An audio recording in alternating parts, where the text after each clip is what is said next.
All right, so you have decided that you need to up-level your sleep in college because you know that everything just goes better when you're well-rested. But it's really tough to get good sleep in college. There's a lot working against you. By trying out these strategies and getting better sleep, you will not only be boosting your grades, but you will also be improving your ability to combat the stress that comes with college. So first, and you've probably heard this one, but I'm going to say it again, really try to be consistent with your sleep schedule. So it may not always be possible with the realities of college, but as best you can, try and go to sleep at about the same time every night and wake up around the same time every morning, even on the weekends.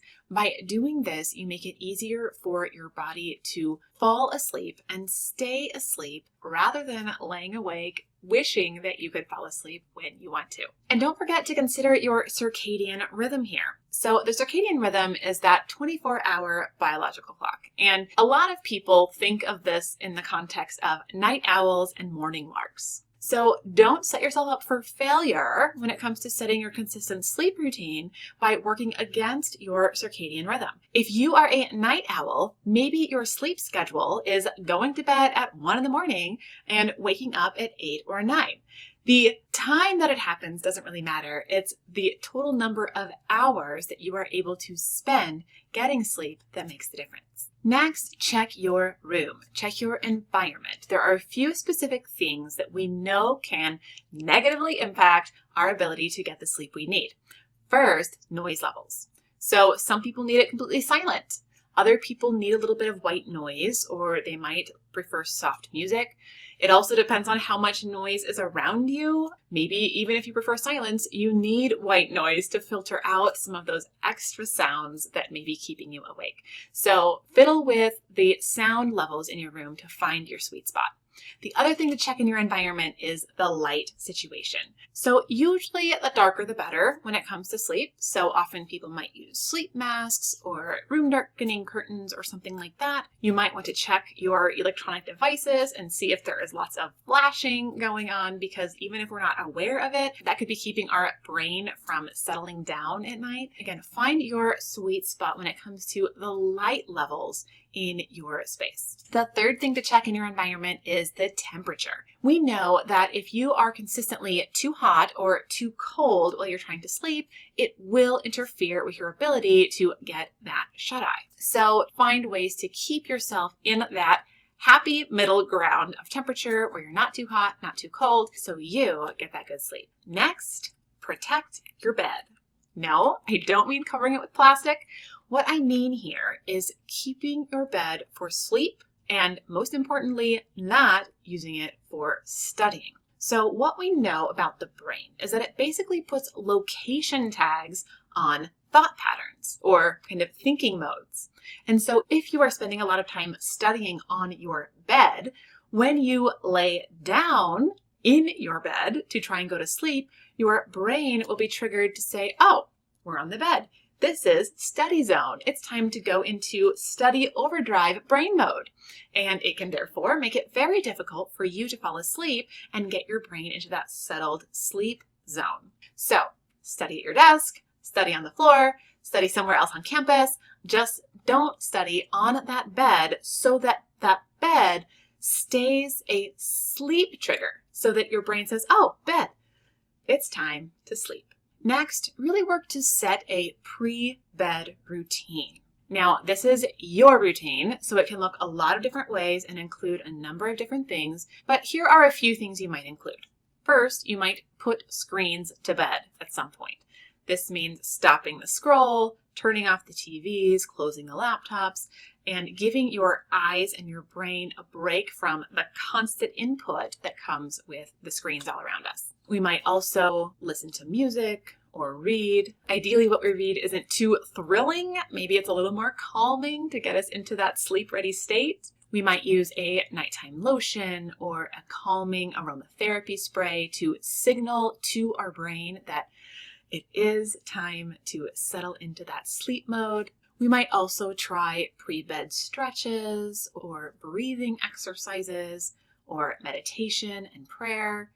Anything that tells your body that it is time to settle. Just try to find a few things that you can do consistently in a sequence that signals to your brain and your body that it is time to go to bed. Next, watch your drinking. Both alcohol and caffeine, especially if they are consumed later in the day, can make it more difficult to go to sleep at night. There's also the reality that if you drink too much of any liquid, then the wake-ups in terms of going to the bathroom could be interrupting your sleep. And the more interruptions in your sleep during the night, the poorer the quality of your overall sleep. So anything you can do to cut those down is a good thing. We also want to consider exercise. So we know that if our body is moving too little during the day, then we can feel really restless when we get into bed at night and have difficulty settling physiologically. It's also the case that if we work out really intensely too close to bedtime, we can have difficulty settling down our physiological systems. So really pay attention and notice how your body responds to physical activity, both how physically active you are during the day and the timing of that physical activity, so that you can make sure you're scheduling that exercise time in a way that supports your sleep and doesn't interfere with it. Next, you may want to start a sleep journal. And there are a few ways you might use a sleep journal depending on what you think would be most helpful for you. First, and probably the most basic way to use a sleep journal, is to simply have a blank blind journal or notepad sitting next to your bed that you can jot down any thoughts or worries that are swirling in your brain right before you're ready to head off to sleep. Because what we don't want is those thoughts and worries swirling in our brains for hours, keeping us from falling asleep. And the action of writing those down and kind of putting them in the container of the notepad lets our brains release them, at least for the night, so that we can settle into sleep. And one reason that we're able to let it go like that is because our brains know those things are written down there, and so we can pick them right back up in the morning if we need to. So those worries can basically go on pause. A sleep journal can also work this way in the middle of the night. Say you pop awake and you start thinking about something or worrying about that exam coming up the next day, and it's hard for you to fall back asleep.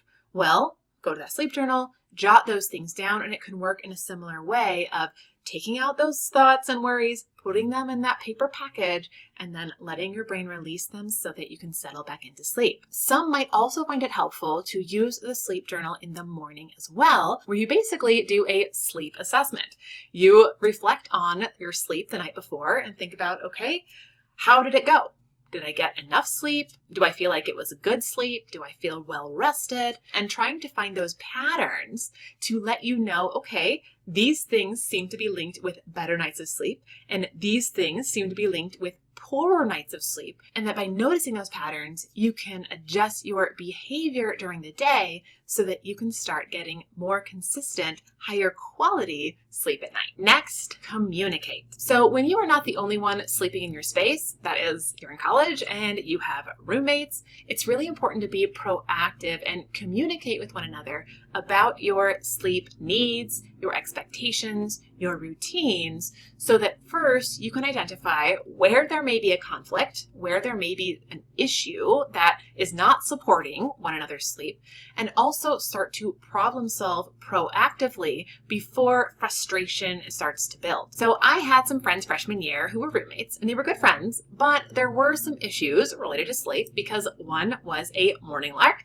and the other was a night owl. Midway through the year, they actually swapped roommates with another pair so that now the two night owls were paired up together and the two morning larks were sharing a room together. So after this swap, all four of them got better sleep. Next, try naps. Now, naps aren't as ideal as a full night of quality uninterrupted sleep, but they can be a good stand-in if you know that you've had a short night and you need to make up some of that sleep time. So we do know from research that naps can give us some of the same benefits that nighttime sleep can. If you're thinking about adding a nap to your sleep routine, just really experiment to see what length of nap works for you. So some students swear by the 20 to 30 minute power nap. Others know that they need to allocate 2 to 3 hours to make sure they get the full sleep cycle nap they need, or they will be groggy, or they will not really be able to function to their full levels the rest of the day.